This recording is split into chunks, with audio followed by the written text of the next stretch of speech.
15 minutesல சூப்பரான தீபாவளி ஸ்வீட் செய்யலாம். Hi friends, இந்த தீபாவளிக்கு ஸ்வீட் பண்ற டைம் வந்துருச்சு. ஈஸியா எல்லோ கலர்ல பாம்பே அல்வா வீட்லயே ஈஸியா செய்யலாம். ஸ்டார்ட் பண்ணலாமா? இந்த கப்ல 3/4 கப் அளவுக்கு கார்ன்ஃப்ளவர் எடுத்திருக்கேன். அதே அளவுக்கு 2 டைம் தண்ணி சேர்த்துக்குங்க. இதை கட்டி இல்லாம கரைச்சி தனியா எடுத்து வச்சிருங்க. பேன்ல நெய் சேர்த்துட்டு நம்ம வீட்டுல இருக்கிற பாதாம், முந்திரி, திராட்சை, தேங்காவை கூட குட்டி குட்டியா கட் பண்ணிட்டு இந்த மாதிரி நெய்ல வறுத்து எடுத்து வச்சுக்கோங்க.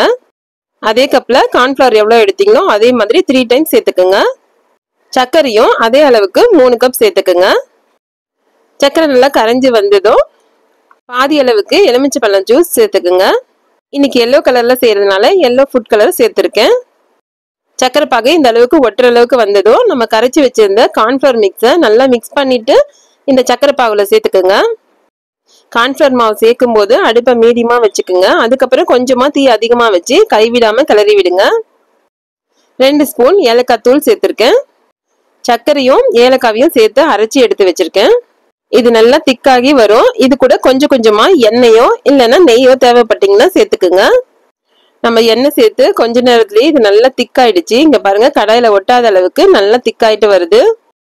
7-8 நிமிஷத்துலயே நல்லா திக்காயிட்டே வந்துடும்.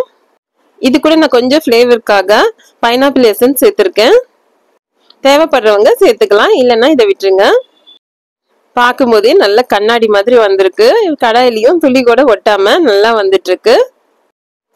நம்ம இறக்குற ஸ்டேஜ்ல நம்ம வறுத்து வச்சிருந்த முந்திரி, திராட்சை எல்லாத்தையும் சேர்த்துக்குங்க. இது கூட நான் கொஞ்சம் டூட்டி ஃப்ரூட்டி சேர்த்திருக்கேன். நல்லா கலர் கலரா இருக்கும் பாக்குறதுக்கு. அது இல்லாம இந்த டூட்டி ஃப்ரூட்டி எனக்கு ரொம்ப பிடிக்கும் இந்த அல்வால சாப்பிட்றதுக்கு. இதெல்லாம் சேர்த்தோம்னா கலர்ஃபுல்லா சூப்பரா இருக்கு பாருங்க. கடாயில இந்த மாதிரி ஒட்டாத அளவுக்கு வந்ததும் நம்ம தனியா ஒரு தட்டுல எண்ணெய் தடவிட்டு அதுல சேர்த்துக்குங்க. ஒரு பிளாட்டான கரண்டியில பின்னாடி எண்ணெய் தடவிட்டு நல்லா தட்டி விட்டுருங்க. இந்த அல்வா ஃபுல்லா ஆறட்டும். நீங்க ஃப்ரிட்ஜ்ல வச்சீங்கன்னா சீக்கிரமா ஆறிடும். இப்ப பாத்தீங்கன்னா இந்த மாதிரி ஓரத்துல எடுத்து விடும் போதே நல்லா தனியா வந்துடும். நமக்கு தேவைக்கு ஏத்த மாதிரி பீஸ் போட்டுக்கலாம். கலர் கலரா நல்ல கிளாஸியா பாம்பே அல்வா வீட்லயே ரெடி பண்ணியாச்சு. 3/4 கப் கார்ன்ஃப்ளவர்ல 1/2 கிலோவுக்கு மேலேயே இந்த அல்வா கிடைச்சிருக்கு.